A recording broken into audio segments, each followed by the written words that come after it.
Bonjour à tous, il est 10 heures, on va pouvoir commencer. Alors bienvenue déjà à vous tous pour ce webinaire Comprendre le Knowledge Graph de Yext. Ce webinaire est le deuxième de notre série Introduction à la plateforme Yext. On est très heureuse de vous retrouver aujourd'hui. Alors aujourd'hui, ce sera une présentation encore assez générale qui sera vraiment consacrée spécifiquement au Knowledge Graph. Et au niveau du programme, assez rapidement, donc on vous proposera un petit rappel de la plateforme et on vous proposera après un petit rappel sur le Knowledge Graph et Martina vous fera une démonstration en ligne de la solution. Et comme d'habitude, on aura des questions-réponses et on vous proposera des prochaines étapes. Alors, juste un petit rappel, comme d'habitude, vos micros sont coupés.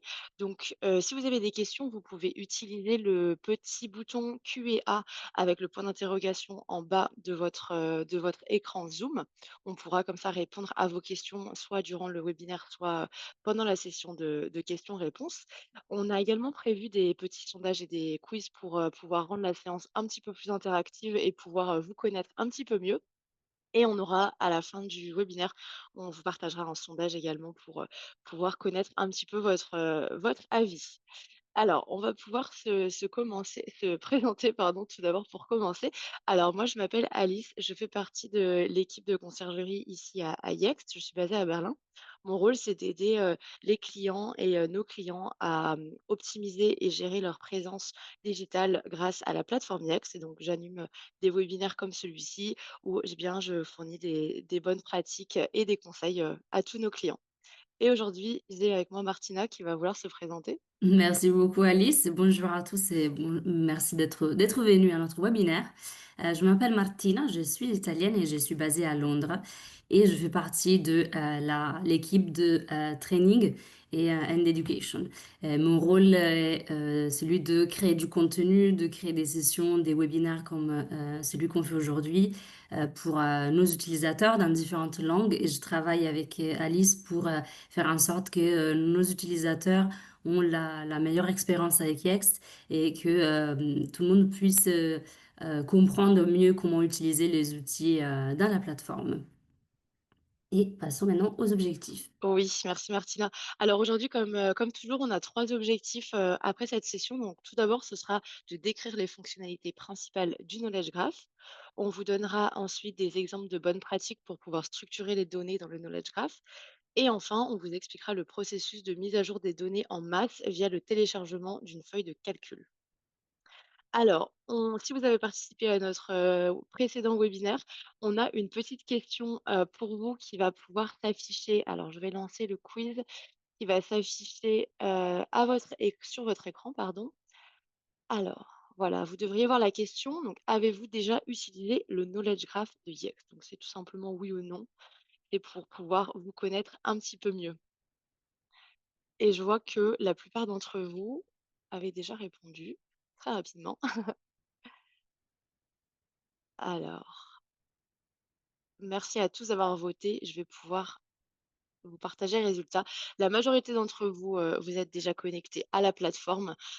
Certains non, mais on va pouvoir revoir un petit peu, les bases pour tout le monde et comme ça, vous allez soit avoir un petit rappel, soit pouvoir apprendre de choses nouvelles, ça c'est sûr. Et on a une deuxième petite question pour vous. Je vais la lancer tout de suite. Alors, à quel secteur appartient votre marque? Donc là, encore une fois, c'est juste pour, pouvoir vous connaître un petit peu, mieux. Donc est-ce que c'est service de restauration, commerce de détail, assurance, banque et finance ou hôtellerie? Et encore une fois, vous avez été tous très rapides à répondre. Merci beaucoup. Alors, je vais pouvoir vous partager les résultats. Donc principalement commerce de détail, mais également service de restauration et hôtellerie. Merci à tous d'avoir voté. Je vais fermer ça. Bon, alors on va pouvoir commencer et comme je vous disais, on va revoir un petit peu, les bases, pour tout le monde. Alors le knowledge graph, donc comme, vous le savez, peut-être, c'est vraiment une base de données, je dirais même la base de données centrale à la plateforme Yext. Il va vraiment pouvoir stocker toutes les informations qui sont liées à votre marque. Et le Knowledge Graph, c'est vraiment la fondation de la plateforme Yext parce qu'il va alimenter toutes les solutions de la plateforme. Donc, en fait, le Knowledge Graph, il fonctionne avec des entités. Donc, des entités, ce sont des objets de données primaires. Et chaque entité va contenir des champs. Les champs, ils vont être composés d'informations clés qui sont relatives à votre marque. Donc, quand vous avez ces champs et ces entités qui sont remplis, vous allez pouvoir alimenter les autres services et solutions de Yext grâce aux licences que vous avez achetées. Et donc, pour rappel au niveau plus généralement de la plateforme Yext, l'objectif de la plateforme Yext, ça va vraiment en fait être de pouvoir gérer votre présence digitale en un seul endroit. Qu'il va y avoir un petit peu trois phases au niveau je vous dirais de toute la structuration des données et de la diffusion des données, en ligne. Donc tout d'abord, la première phase, ça va être la phase de collecte. Donc là, c'est le stade où vous allez identifier quelles informations sont importantes relatives à votre marque. Qu'est-ce que les clients doivent savoir vis-à-vis de votre marque? Est-ce que c'est les horaires, vos emplacements, vos peut-être votre URL, vos options de commande? Voilà, il y a énormément d'informations qu'il va falloir que vous identifiez. Ensuite, vous allez être sur une phase d'organisation. Donc là, vous allez entrer et structurer dans le Knowledge Graph vos informations. Et le Knowledge Graph va vraiment pouvoir les structurer de façon à ce que les données soient compatibles envers toutes les plateformes. Et enfin, donc il y a la phase de diffusion. Donc là, c'est, la dernière phase, où vraiment comme les données sont compatibles et structurées, elles vont pouvoir être diffusées donc vers, je disais, nos partenaires. Et nos partenaires, ça peut être des moteurs de recherche, des assistants vocaux, des plateformes d'intelligence artificielle et d'autres. Vous voyez sur la diapositive beaucoup de logos. Il y en a très probablement beaucoup qui vous parlent. Donc on va vraiment travailler avec, je vous dirais des grosses plateformes, mais on va également travailler avec, par exemple pour la France, on travaille avec, Mappy ou bien Horaires.com, donc très spécifique, à notre pays ou, par exemple, La Fourchette qui va être sur le secteur spécifiquement pour la restauration. Donc vraiment le but de Yext, et je vous dirai un petit peu, ce qu'il faut retenir, c'est que vous ne faisiez vos mises à jour qu'à un seul endroit et vous n'avez pas à vous soucier de faire des mises à jour manuellement via, chacun des éditeurs. Alors, nous avons un troisième petit sondage que je vais tout de suite vous lancer. Voilà, vous Mmh. pouvez le voir donc sur l'écran. Pourquoi est-il important de structurer les données dans le Knowledge Graph? Est-ce pour améliorer le traitement des données dans Listing et Page? Est-ce pour faciliter la compréhension des informations par les moteurs de recherche et l'IA? Ou est-ce que c'est pour réduire l'espace de stockage utilisé sur la plateforme Yext? Alors, il y a bien sûr une seule bonne réponse. Et je vois que beaucoup d'entre vous êtes en train de voter également. Alors, on va pouvoir partager les résultats. Et donc, la bonne réponse était la réponse B, donc c'est pour faciliter la compréhension des informations par les moteurs de recherche et l'IA. Oui, en fait, le Knowledge Graph va vraiment pouvoir, comme je le disais, structurer et rendre compatibles ces informations, car forcément, chaque plateforme, que ce soit un moteur de recherche, une plateforme d'intelligence artificielle, un assistant vocal, va avoir un petit peu sa façon, on va dire, à elle de diffuser les informations. Et donc, il faut que les informations soient compatibles à chacune d'entre elles. Bravo à tous et merci d'avoir voté. Alors, je vais pouvoir continuer. Donc voilà, je vous parlais, du knowledge graph qui va pouvoir structurer vos informations. Donc ce qu'il faut un petit peu retenir, c'est que, au niveau de votre marque, il y a énormément d'informations, je dirais, informations clés, que doivent savoir que doivent connaître vos clients et les personnes qui vous recherchent en ligne. Donc en fait, il faut vraiment que lorsqu'une personne fait une recherche en ligne, il faut que les informations qui soient amenées à cette personne, elles soient claires et elles soient précises. Donc en fait, le knowledge graph, voilà, il va vraiment faire ça, il va vraiment vous permettre d'avoir une réponse, de répondre à une question d'un client lorsqu'il a une intention spécifique en ligne. C'est vrai que pour vous donner un petit peu plus de contexte, auparavant, on avait des recherches qui étaient assez simples en ligne. On avait des recherches avec des mots-clés, comme vous le savez peut-être. Et maintenant, justement, avec la diversification des plateformes en ligne, il va y avoir un petit peu plus de complexité en termes de recherche. En fait, les clients vont utiliser, par exemple, des questions assez longues ou bien, Du langage naturel. Je vous donne un exemple assez simple. Par exemple, au lieu de taper sur Google, hôtel, piscine, Paris, un client va pouvoir demander à son assistant vocal: «Pourrais-tu me proposer un hôtel à Paris qui propose une piscine, à débordement et un petit déjeuner gratuit?» Donc il y a énormément, il y a beaucoup plus en fait de, je dirais d'éléments dans cette requête et il faut donc que tous ces assistants vocaux, les sites internet, les réseaux sociaux, les moteurs de recherche, ils puissent justement proposer, on va dire, votre hôtel ou votre entreprise lors de ces questions assez complexes. Donc, grâce au knowledge graph, c'est vraiment là où on va intervenir. On va pouvoir vraiment structurer vos données pour que justement votre marque puisse ressortir lorsqu'il y a ces requêtes un petit peu plus compliquées. Donc si je reprends l'exemple du de la piscine, donc si, moi j'ai un hôtel avec, donc justement une piscine à débordement et un petit déjeuner gratuit, dans le knowledge graph, je vais avoir des champs qui vont être spécifiques à mon hôtel et qui va pouvoir donc, ajouter, est-ce que j'ai une piscine à débordement? Oui. Est-ce que j'ai un petit déjeuner inclus gratuit? Oui. Mais aussi on peut m'avoir par exemple mon type d'hôtel, on peut avoir, les horaires d'ouverture, l'URL de réservation. On va vraiment avoir des champs qui vont être spécifiques de façon à ce que moi je reste pertinent et compétitif lors des recherches des utilisateurs. Donc c'est vrai que le knowledge graph, voilà, il va vraiment, pour encore une fois, vous le redire, mais pour résumer, il va pouvoir structurer et rendre compatibles, les informations de votre hôtel partout en ligne de votre marque, pardon, partout en ligne, là où les utilisateurs, vont vous chercher.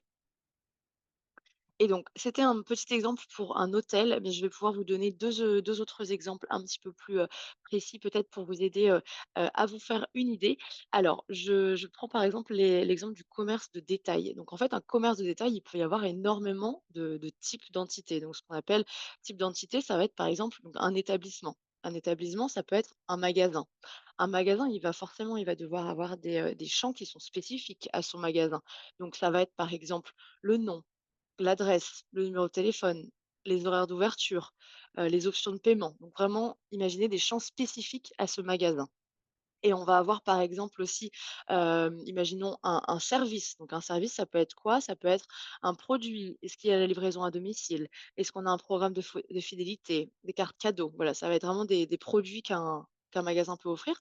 Et donc là, c'est pareil, dans le knowledge graph, on va avoir des champs qui vont être spécifiques, par exemple, au programme de fidélité.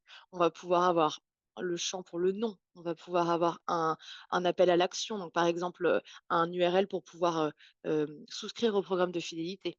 Donc on va avoir vraiment des champs qui vont toujours être spécifiques à quel que soit le type d'entité et aussi quel que soit le secteur, parce qu'on va pouvoir vous montrer un autre exemple.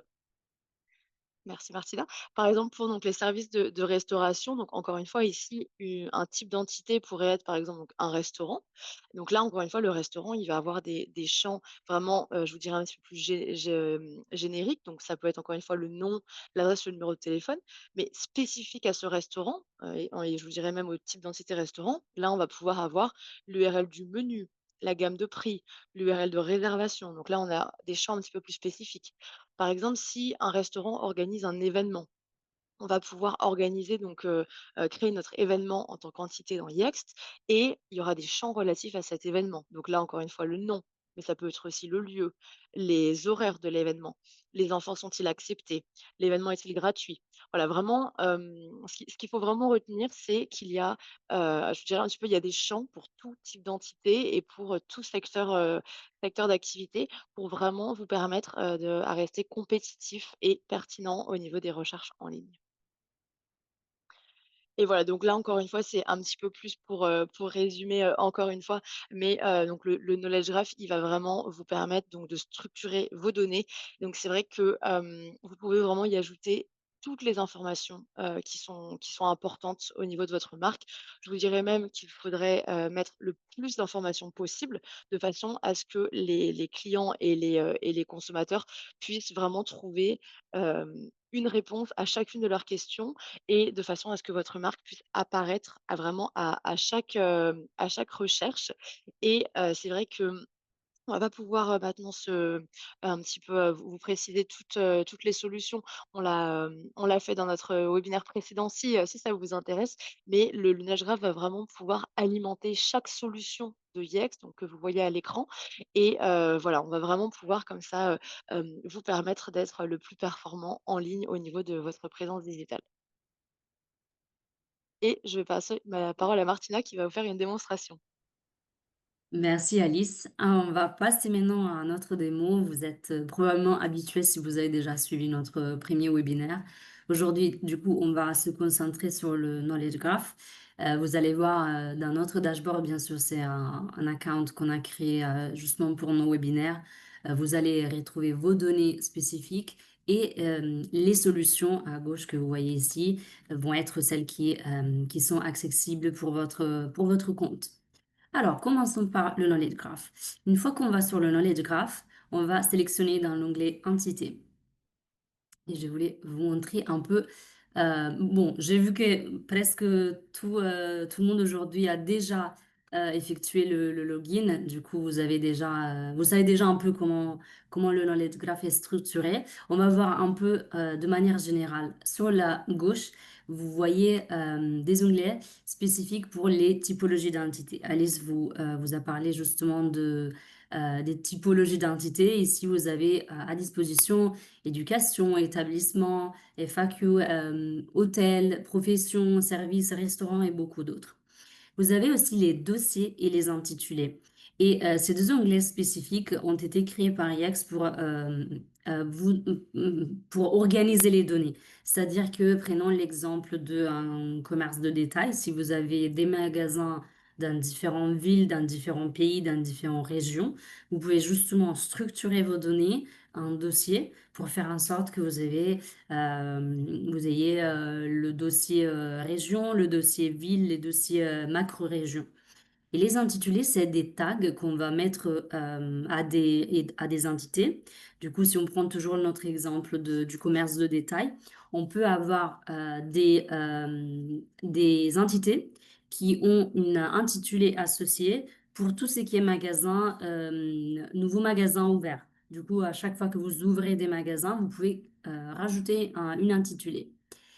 Si vous voyez en haut, il y a une partie dédiée aux filtres et ça vous permet justement de rechercher des informations plus spécifiques. Vous pouvez sélectionner en fonction du nom ou de l'identifiant par la typologie d'entité, le dossier, les intitulés et vous pouvez rajouter des filtres, d'autres filtres. Si vous sélectionnez des options sur la gauche, par exemple, vous voyez si je sélectionne éducation, automatiquement, ça génère un filtre, ouais, ça applique un filtre. Et si vous voulez effacer, ça suffit de cliquer sur sur la petite croix, le X pour effacer. Euh, Avant de regarder une entité spécifique, j'aimerais bien lancer un knowledge check, du coup un petit quiz. Et prénom, oh merci Alice. Vous devrez voir normalement sur l'écran, alors laquelle des options suivantes pourrait être un champ dans une entité? On a l'option A, URL du site web, chat alimenté par l'IA et type d'abonnement Yext. Du coup, laquelle des options suivantes pourrait être un champ dans une entité? Du coup, une information qu'on rende disponible pour notre entité. Ah, merci. Presque la majorité d'entre vous a voté. Je peux clôturer ici et on va montrer les résultats.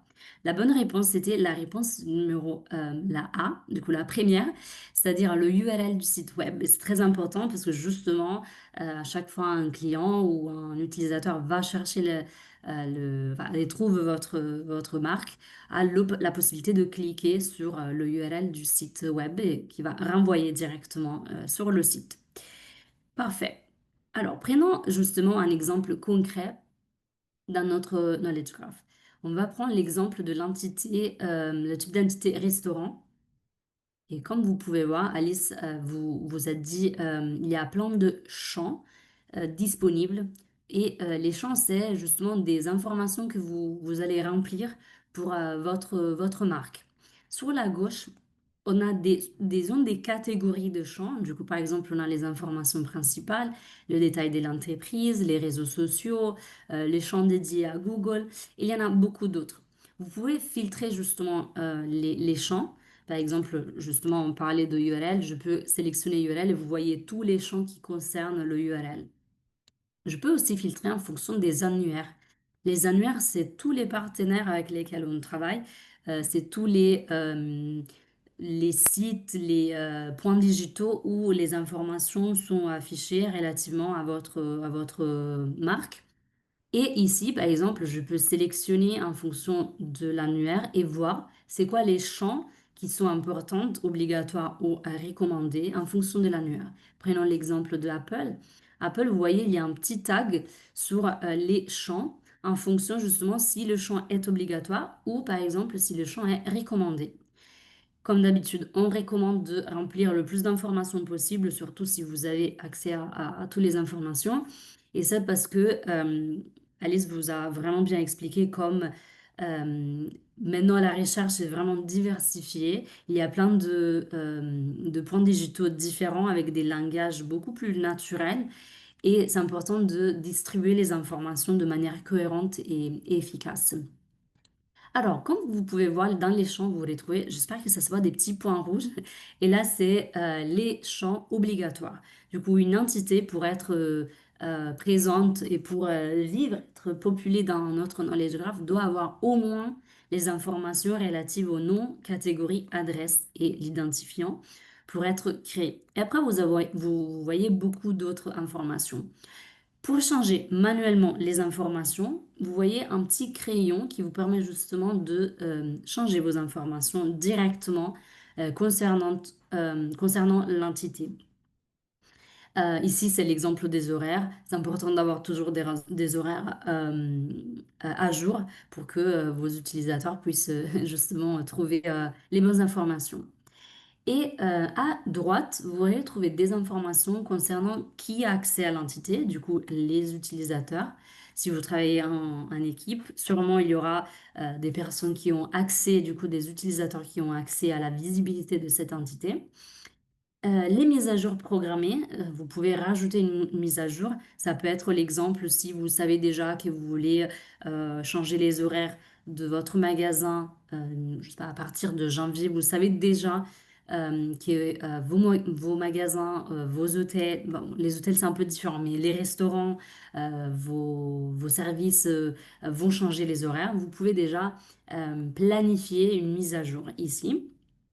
On a une partie dédiée aux langues.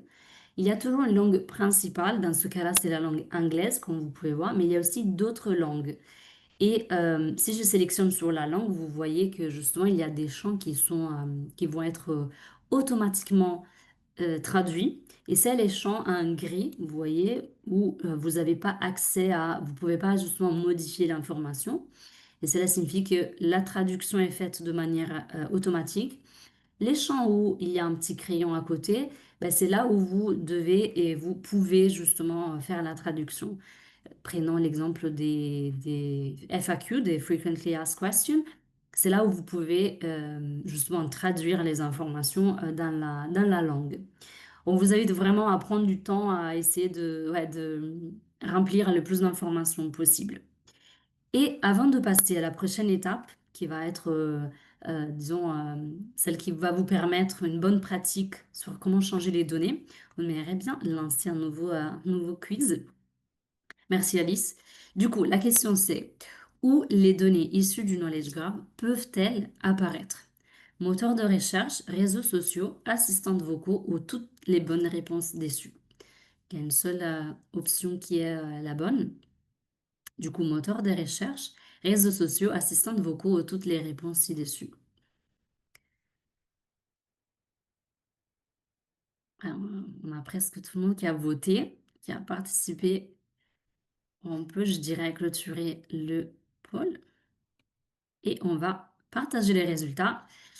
La bonne réponse, c'est exactement toutes les réponses ci-dessus. Du coup, vraiment, le knowledge graph, une fois que vous rentrez les informations, il va distribuer les informations sur les autres solutions de IX et cela est possible grâce aux licences. Du coup, les informations d'une entité seront justement distribuées en fonction des solutions IX que vous avez achetées et on va les distribuer à nos partenaires qui sont des moteurs de recherche comme Google, des réseaux sociaux comme Meta, des assistantes vocaux Siri, Alexa et aussi l'intelligence artificielle. Du coup, c'est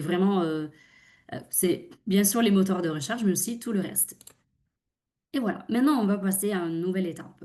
Ce qu'on voudrait bien vous montrer, c'est comment changer les informations de manière manuelle ou en masse. Il y a plusieurs étapes. Alors, tout d'abord, si vous voulez changer les informations de manière manuelle, ça va prendre un peu plus de temps, mais vous pouvez rentrer dans chaque entité, comme dans le cas de notre restaurant ici, et vous pouvez changer l'information ici. Là, on va pouvoir voir quelque chose de différent, c'est-à-dire qu'on va vous montrer deux étapes. Si vous voulez changer en masse les informations qui concernent plusieurs entités avec la même information, on peut le faire à travers des filtres, et on va voir comment. Alors, tout d'abord, je vais utiliser mon filtre en haut. Je vais sélectionner le type d'entité établissement. J'applique mon filtre. Et aussi, je vais sélectionner le pays. Je suis en Angleterre, du coup, je vais mettre Royaume-Uni et j'applique mon filtre. Et cela vous permet de filtrer des entités. Alors, je vais vous montrer les premiers quatre entités, les premiers quatre établissements ont comme horaire de 9, pardon, de 9 à 15. 9 à 15, vous voyez, 9 à 15, 9, 15 et 9, 15. Du coup, l'information est la même. Je veux changer les horaires pour ces quatre établissements. Comment faire? Je sélectionne les quatre, vous voyez ici, et je sélectionne plus d'actions et je vais mettre modifier. Et voilà, comme vous voyez, le système me dit que je vais modifier quatre entités spécifiques. Vous voyez ici, il n'y a pas des informations spécifiques pour les entités, il y a écrit contenu divers justement parce que j'ai sélectionné quatre entités différentes, mais le changement va être le même sur les horaires. Du coup, je sélectionne ici. Je veux que les établissements soient ouverts de 9 à 16. Et je sélectionne appliquer à tous, du coup, toute la semaine. Et je sélectionne, je clique sur sauvegarder pour quatre profils. Et justement, cette information va être propagée sur tous les quatre entités. Là, je vais réfléchir la page. Et vous voyez que maintenant, l'horaire, c'est de 9 à 16. Vous voyez ici, si je vais réfléchir, ça va être la même chose. Voilà. Et pareil pour les autres deux. Ça, c'est la première étape qu'on vous conseille, là où vous allez changer du coup une information qui concerne différents établissements et que l'information est la même. Du coup, c'est simple. Ce qu'on veut faire maintenant, c'est un autre step, disons, c'est pouvoir changer avec un feuille de calcul. Du coup, je vous montre toujours comment faire. Alors, prenons l'exemple toujours de nos établissements. Du coup, je sélectionne mon filtre d'établissement. Je sélectionne le pays. On a dit, moi, je suis au Royaume-Uni. Et j'applique mon filtre. Alors, oui, j'ai toujours mes quatre établissements sur lesquels je veux changer des informations. Imaginons que vous voulez changer différentes informations comme les horaires, les URL, différents fields, du coup, différents champs. Et on veut le faire à travers un feuille de calcul. Ce on voudrait bien vous montrer, c'est comment formater de manière correcte, justement, un feuille de calcul pour que IX reconnaisse les bonnes informations. Ce qu'on va faire, c'est je vais sélectionner mes quatre entités sur lesquelles je veux justement apporter des changements. Je vais sélectionner sur plus d'actions et je vais cliquer sur exporter des entités. Cela va nous permettre justement de créer notre feuille de calcul à partir de Yext. On vous conseille de changer le format d'exportation pour la simple raison qu'en Europe, on utilise plus Excel Et on voudrait bien, en fait, on est sûr qu'on n'aura pas des problèmes liés aux espaces blancs ou des virgules. Du coup, on vous conseille vraiment d'utiliser Excel plutôt. Je sauvegarde et je clique sur Continue. Ici, c'est le moment où le système nous demande comment configurer notre feuille, c'est-à-dire c'est quoi les champs qu'on voudrait bien apporter ou avoir dans notre feuille de calcul. Automatiquement, le système va rentrer l'identifiant de l'entité et l'identifiant de Yext spécifiquement. Nous, on va rajouter aussi le nom, par exemple. On veut aussi l'adresse. On ne veut pas toutes les informations, on veut enfin, la ligne 1, c'est-à-dire l'adresse principale. On aimerait bien la ville, le code postal, par exemple. Et vous pouvez rentrer tous les champs, justement, que vous voulez modifier sur le fichier. Dans mon cas, aujourd'hui, on va prendre l'exemple des horaires.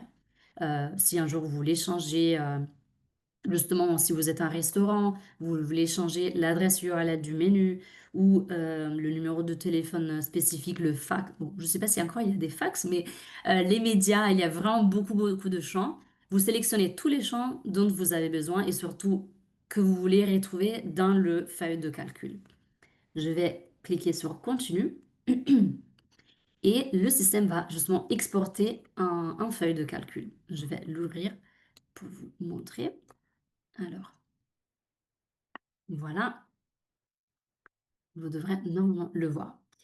Et voici, c'est mon feuille de calcul. Vous pouvez voir que dans la première colonne, désolé, dans la première ligne, j'ai toutes les informations qu'on vient de voir, tous les champs qu'on a sélectionnés. Vous vous souvenez, on avait mis par exemple le nom, l'adresse et les horaires. Pourquoi on voulait vous montrer spécifiquement comment formater, comment créer notre feuille de calcul? Parce qu'on a beaucoup d'utilisateurs qui créent des feuilles vraiment bien faites, vraiment bien articulées, avec plein d'informations, des couleurs, aussi des formules. Mais malheureusement, bah, le système ne reconnaît pas les formules, ne reconnaît pas les formats des fichiers, des feuilles. Et du coup, on vous montre, c'est bien de exporter directement à partir de Yext pour être sûr que vous allez rentrer de manière correcte les informations. Du coup, prenons l'exemple de cette colonne. Vous voyez, il y a une croix, une X. Bah, dans ce cas-là, ça veut dire que les entités sont fermées. Du moment où nos utilisateurs écrivent, par exemple, fermé, bah, le système ne reconnaît pas malheureusement l'information et ne peut pas apporter le changement. Alors maintenant, voyons ici. Aujourd'hui, on veut changer les horaires et on veut les changer de 9 à 5 ou 9, ouais, 9 à 5, disons. Je vais apporter le changement pour toutes mes entités, vous voyez, pour toutes les journées. Et je vais sauvegarder mon feuille de calcul. Voilà. Maintenant, qu'est-ce que je vais faire? Je vais dans la section configuration. Ici, c'est là où vous pouvez justement télécharger à nouveau le fichier qu'on vient de créer, qu'on vient de modifier aussi, dans la partie chargement de fichiers de données. Et je vais télécharger mon fichier ici. Il y a différentes étapes. Ça, c'est, disons, c'est des phases justement où on va télécharger notre fichier, on va le configurer, il y aura une analyse et on verra toutes les étapes ensemble. Tout d'abord, je sélectionne mon fichier et c'est celui que je viens de sauvegarder avec vous et je vais cliquer sur Continuer. J'espère que ça se voit assez. Alors, là, c'est le moment où le système me demande de mapper, de faire un mappage des colonnes entre les noms du champ de fichier, c'est-à-dire les champs qu'on avait sélectionnés, que vous voyez, elles étaient tout en haut dans la première ligne, avec les noms du champ de Yext. Normalement, le système devrait reconnaître si vous avez bien mappé les informations. Du coup, par exemple, vous voyez l'identifiant de l'entité, automatiquement, il a été sélectionné par le système. Et pareil, si vous voyez les horaires d'ouverture, il y a les horaires de lundi, mardi, mercredi, le système les a automatiquement mappés. Dans ce cas-là, il n'a pas reconnu le nom et c'est moi qui dois le mapper. Du coup, je vais sélectionner ici nom et j'ai mappé les champs dans le fichier de calcul avec le champ d'un Yext. Je vais sélectionner sur continuer. La prochaine étape, c'est une étape où le système analyse le fichier. Ça peut prendre un peu de temps. Cela dépend si vous avez beaucoup de lignes, si vous avez beaucoup de données à changer, justement. Et vous allez voir, cette barre va petit à petit va charger et jusqu'à être complètement, disons, analysé. Le fichier sera complètement analysé. Qu'est-ce qui se passe après? La phase d'après, c'est l'analyse des erreurs potentielles dans votre fichier. Dans notre cas, on n'a pas d'erreur, mais vous voyez ici, j'espère que ça se voit que c'est assez, ouais, corriger les erreurs. Du coup, là où le système reconnaît qu'il y a, au niveau mapping, du coup, au niveau du mappage, il y a des problèmes, des soucis, il va vous demander comment changer les informations et vous pouvez directement changer les informations dans le système ou bien vous pouvez rajouter ou changer les informations dans le feuille de calcul et après vous pouvez à nouveau charger votre fichier. Dans notre cas, on n'a pas d'erreur, c'est bien. La dernière, disons, étape, c'est contrôler les modifications pour être sûr que vous avez apporté les bonnes modifications aux bonnes entités. Et ici, ça vous demande. On a zéro nouvelle entité, c'est-à-dire que oui, on n'a pas rajouté d'entité, je confirme que c'est correct. Et je passe à la suivante étape. Il y a écrit entité mise à jour 4. C'est vrai, vous vous souvenez, on avait pris en considération que 4 entités, 4 établissements. Je passe à la suivante.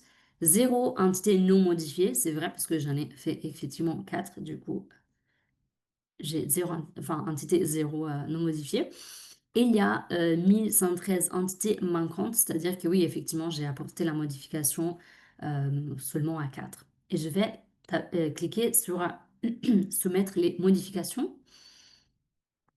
Et la dernière étape, c'est justement un récapitulatif où vous voyez, il y a un statut où le système a pris en considération tous les modifications.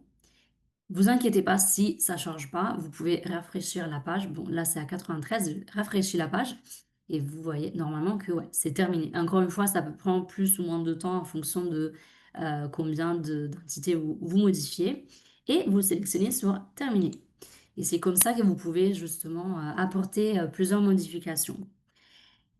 Du coup, juste pour faire vraiment un récapitulatif, pour changer les informations de vos entités, vous avez deux options. De manière manuelle, du coup, vous allez dans chaque entité et vous changez manuellement vos informations. Ça prend plus de temps. Et surtout, ça dépend si vous devez ouais, faire juste une modification ou si vous devez apporter plusieurs modifications. La deuxième option est si vous voulez le faire de manière à masse, du coup, apporter différentes modifications à différentes entités, vous avez deux options. Si l'information est la même et concerne différents établissements, on a vu, vous pouvez utiliser les filtres. On a pris l'exemple des horaires. Ou si vous voulez changer différentes informations, du coup différents champs pour différentes entités, on vous invite à exporter, télécharger un feuille de calcul, faire les modifications et retélécharger à nouveau le feuille de calcul. J'espère que ça soit hyper clair. Il y a beaucoup d'informations dans le Knowledge Graph. On vous invite un peu à voir tous les onglets. Et pour terminer notre démo, on va lancer deux quiz, de quiz final. Alors, le quiz numéro 6, vous devez voir normalement sur l'écran.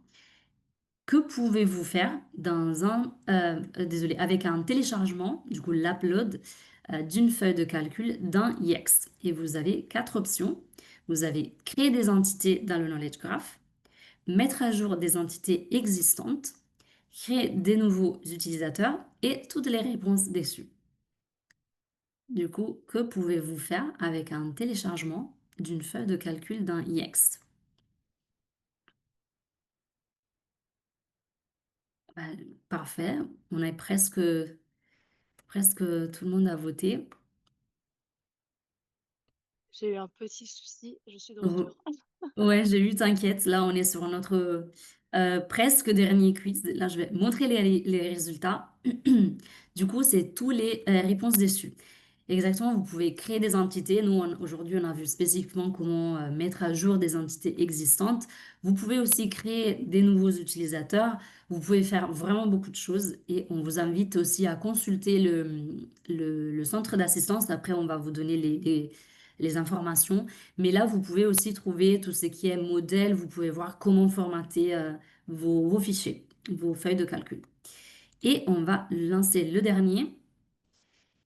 Et la question, c'est quelles sont les bonnes pratiques lors du téléchargement d'une feuille de calcul? Utilisez les modèles fournis dans le centre d'aide. Exportez d'abord les champs pour comprendre ouais, les formats attendus. Et sauvegardez une copie de ce cours avant de télécharger le fichier.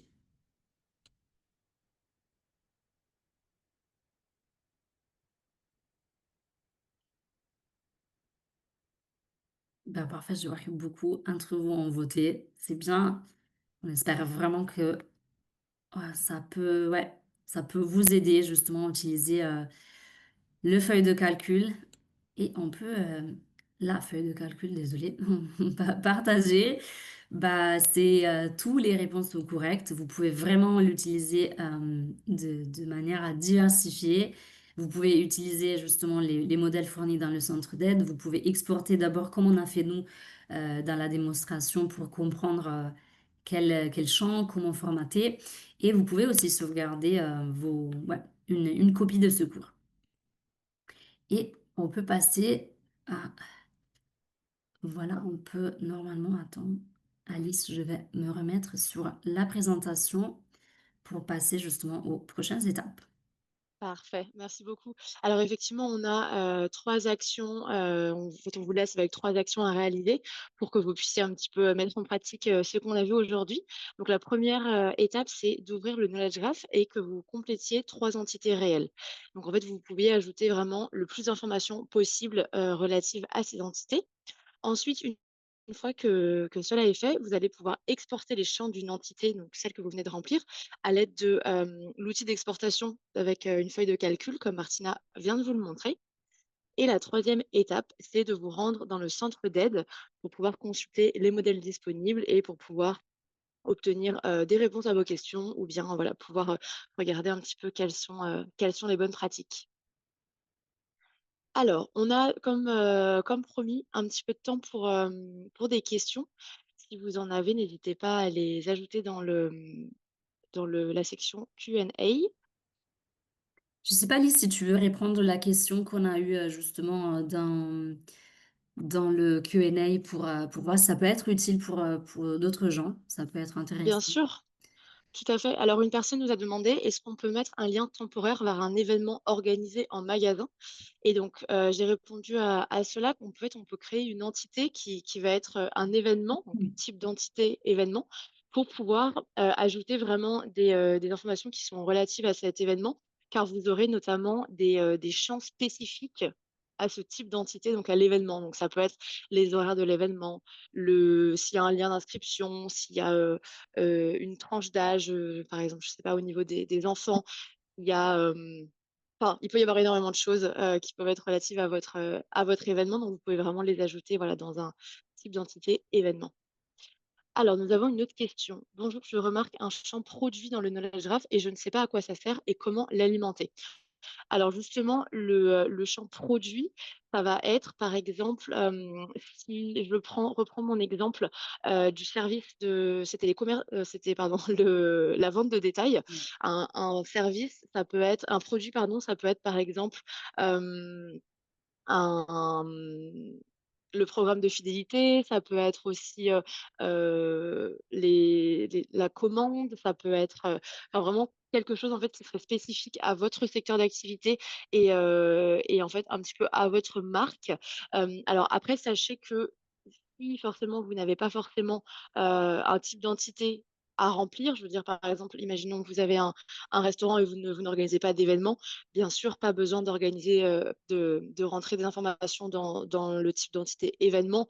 Il en est de même, pour le produit donc c'est vraiment un petit peu à vous de voir selon ce que propose votre marque, votre entreprise. Vous pouvez au mieux, remplir le knowledge graph. Et une dernière question, comment j'intègre l'URL de la FAQ ou dans le cas où j'ai plusieurs magasins mais un seul site internet? Alors si vous avez, si je comprends bien votre question, donc vous avez plusieurs magasins, un seul site internet, vous pouvez toujours ajouter le même site internet dans toutes les entités qui correspondent à vos magasins. Donc c'est pas forcément, comment dire? Tous les magasins ou toutes les entités peuvent avoir des champs qui sont similaires. Par exemple, comme Martina vous l'a montré dans la démo, on avait les 4 premiers restaurants qui avaient tous les mêmes horaires d'ouverture. Donc, ils peuvent aussi avoir tous le même lien vers la FAQ parce que j'imagine que forcément, si vous avez plusieurs magasins mais un seul site internet, vous avez voilà, un seul URL. Donc, ça peut être des champs qui sont les mêmes selon les Super. entités. J'espère que ça répond à votre question.